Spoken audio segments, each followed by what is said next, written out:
Hello Hedgehogs, this is Sammy the Classic Sonic fan. So this first segment is unrelated to the topic of this video. In my absence, as you know, a lot transpired. A lot more than I can cover in this video.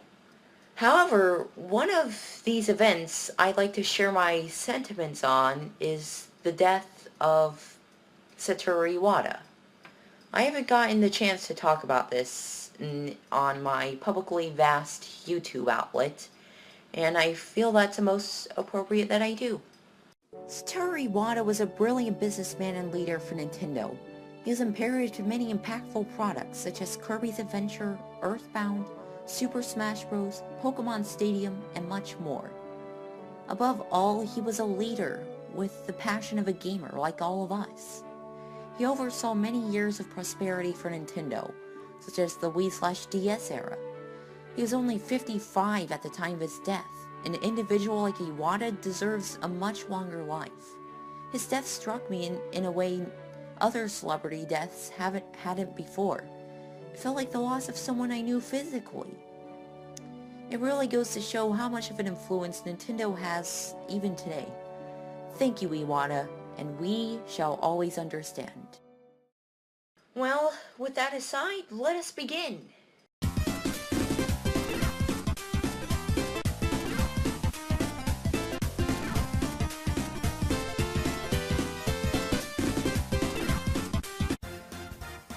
Sonic the Hedgehog has had some better days. Back in the Sega Genesis days, we didn't even have to worry about Sonic games being bad. We were always confident in Mario's Speedy Blue rival. We didn't have to worry about awful OCs and fanfictions, the series' potential downfall, and past games that really hurt the franchise's reputation.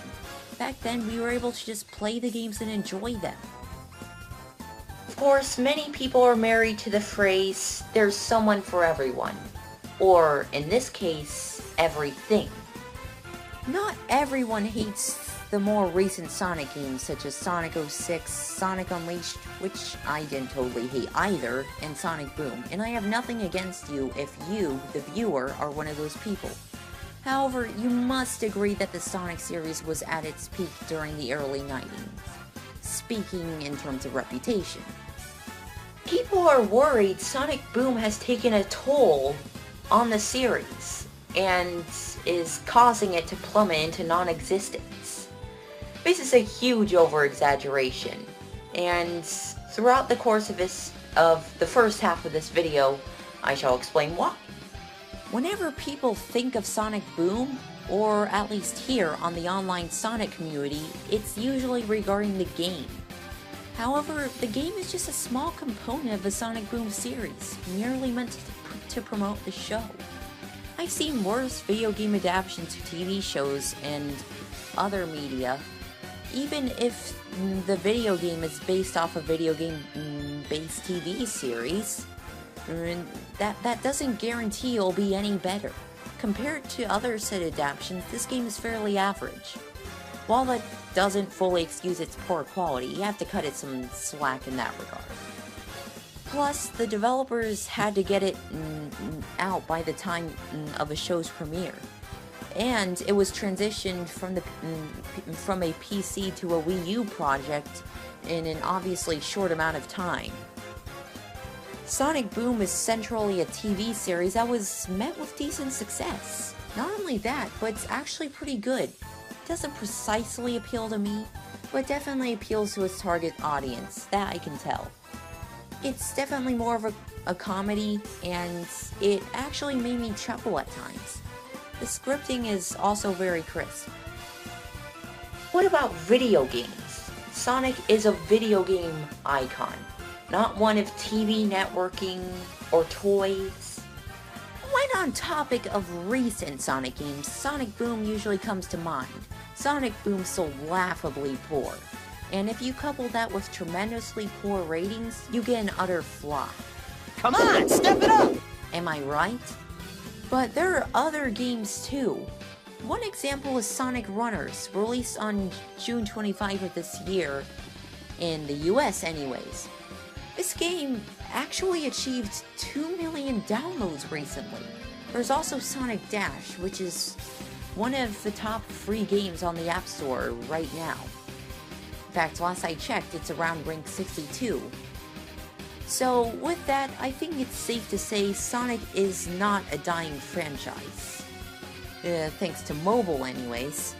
So, do I have anything negative to say? Or am I just going to be defending Sonic this entire video? I'm sure you've already figured this one out by reading the title of this video, but no. Sonic Dash and Sonic Runners aren't even that good of games anyways. And even from the opposite viewpoint, it's pretty much factual that they're both just games you play for a few minutes when you're bored. These are mobile games, and the core Sonic fanbase needs good console games to suffice. Sega recently admitted that they were ashamed of fans' disappointment in the past few years, and declared they would focus more on quality. However, as of now, I have no reason to believe this. As you know, with modern Sonic games, we are given false promises, and we end up with a disappointing game. It's very irritating.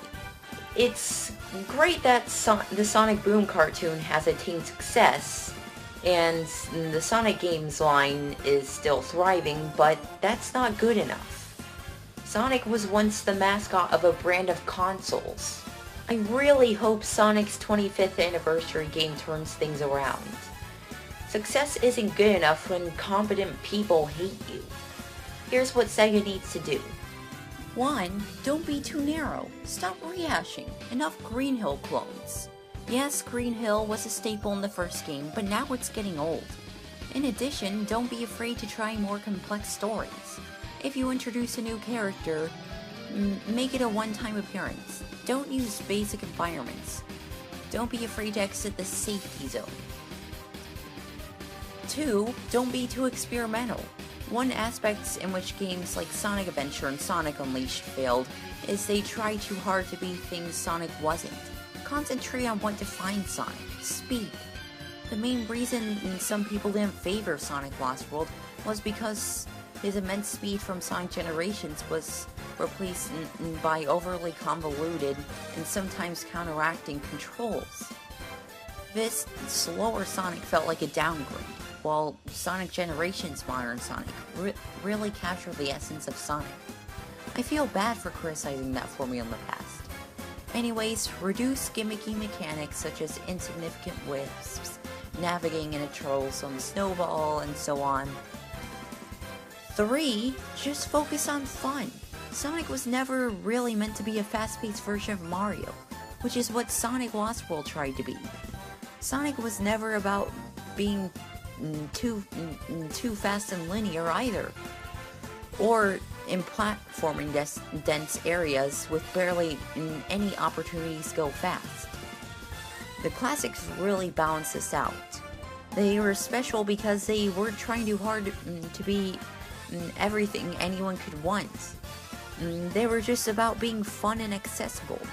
They were managed by simple concepts. That's what drives franchises like Super Mario, Angry Birds, EA Sports titles, Call of Duty, The Legend of Zelda.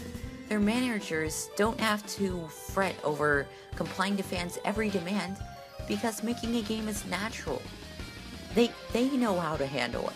They work through a process of making a game that's fun and new in its own right, even if it's in ridiculous ways. Look at New Super Mario Bros. It's the same motherfucking game every time, yet it's able to appeal because it's fun and can reach newer gamers. In a way, mentioning Iwata was of relevance. Here's a quote from Iwata. Above all, video games are meant to be one thing: fun. Fun for everyone. Of course, he also has comments on taking risks, reintroducing new ideas, but none of that matters when you don't have appealing gameplay. That's what we want from Sonic. That's what made the classics reputable. I would like to share my idea on a 25th anniversary Sonic game, but my ideas are usually pretty stupid, and I end up looking down upon them with contempt in the future. So, thanks for watching. Make sure to hit the subscribe button below. And goodbye. Keep on the lookout for more videos, hedgehogs.